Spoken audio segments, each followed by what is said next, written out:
Alexander Eala delivered a ruthless masterclass to stun number 6 Jasmine Paolini 6-1, 7-6, 7-5, at the WTA Tour Dubai Duty-Free Tennis Championships on Tuesday, adding another big name to her growing list of impressive victories.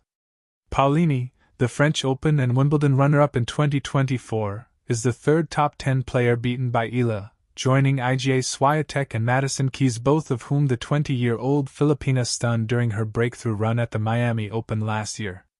The players held serve through the opening 3 games before Eala broke in the fourth. The Filipina didn't look back, reeling off the remaining games of the set, including another break in the sixth. Her improved serve, a key weapon, set up her aggressive baseline play and kept Paolini on the defensive. The numbers told the story of her dominance, as Eala won 86% of her first serve points and finished with a 7-2 edge in winners. Paolini won the first game of the second set before Eala also held serve, then broke once more in the third game of what would become a seesawing bracket. The Italian, the 2024 champion in Dubai, fought back and claimed her first break of the match to square the second set at 3-3. Eala broke back immediately, then held serve in the eighth game to take a 5-3 advantage. Paolini held serve, then broke Eala as the Filipina served for the match, saving 3 match points in doing so. The Italian capitalized on the mounting pressure on Eala to lead 6-5 edge, but the Filipina stayed composed in the 12th game, holding serve to force a tiebreak. The players traded mini breaks to 4-4 before Eala tightened her first serve and dictated the longer rallies. The Filipina won the key exchanges down the stretch to close out the match and complete the straight sets victory. Eala next plays world number 32 Sorana Cîrstea of Romania in the round of 16. Jessica Pegula, the 2024 US Open runner-up, will lead a new 13-person panel to suggest changes to the women's tennis calendar, rankings, points rules, and the requirements about competing in certain events, according to a letter sent Tuesday by WTA Tour Chair Valerie Camillo to players and tournament officials.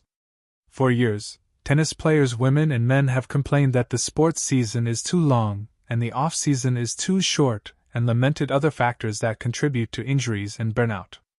Camillo said the Tour Architecture Council will make recommendations to the WTA board. She hopes a revised setup can be approved for 2027. There has been a clear sentiment across the Tour that the current calendar does not feel sustainable for players given the physical, professional, and personal pressures of competing at the highest level. Camillo, who became chair in November, wrote in the letter, a copy of which was obtained by the Associated Press. Camillo's letter said the Council will focus first on areas where the WTA has direct authority to drive change, while also identifying longer-term opportunities that will require broader coordination across the sport. By working, eventually, with the ATP Men's Tour and the 4 Grand Slam tournaments, she explained in a telephone interview, "We are very open to looking broadly at a host of potential solutions to this. The idea is, we go in there with a very open mind and open dialogue," Camillo told the AP. "We're not going to solve the entire world immediately. The reason we don't want to wait for, hey, let's do this as a collective system, is, we want to be timely, we want to be focused on making an immediate impact." The number 5 ranked Pegula, a 31-year-old American who will chair the council, has a unique perspective as a top player, and is widely respected for her thoughtful, collaborative approach, Camillo said. "It's one of the toughest sports," Pegula said last year. "Just when you combine, not just the physicality of it, but the schedule, the loneliness, the mental side, how tough it is to go out there and compete, week in and week out, by yourself." Number 1 ranked Aryna Sabalenka and number 2 Iga Swiatek were among more than a half-dozen withdrawals from this week's WTA event in Dubai. During a pre-Australian Open tournament in January, Sabalenka said she planned to skip some tour stops. "To protect my body. The season," she said then, "is definitely insane." In addition to Pegula, active players on the council are Victoria Azarenka of Belarus, a 2-time Australian Open champion and former number 1, Maria Sakkari of Greece, a 2-time Grand Slam semi-finalist who has been ranked as high as number 3, and Katie Volonets of the US, who is currently number 96.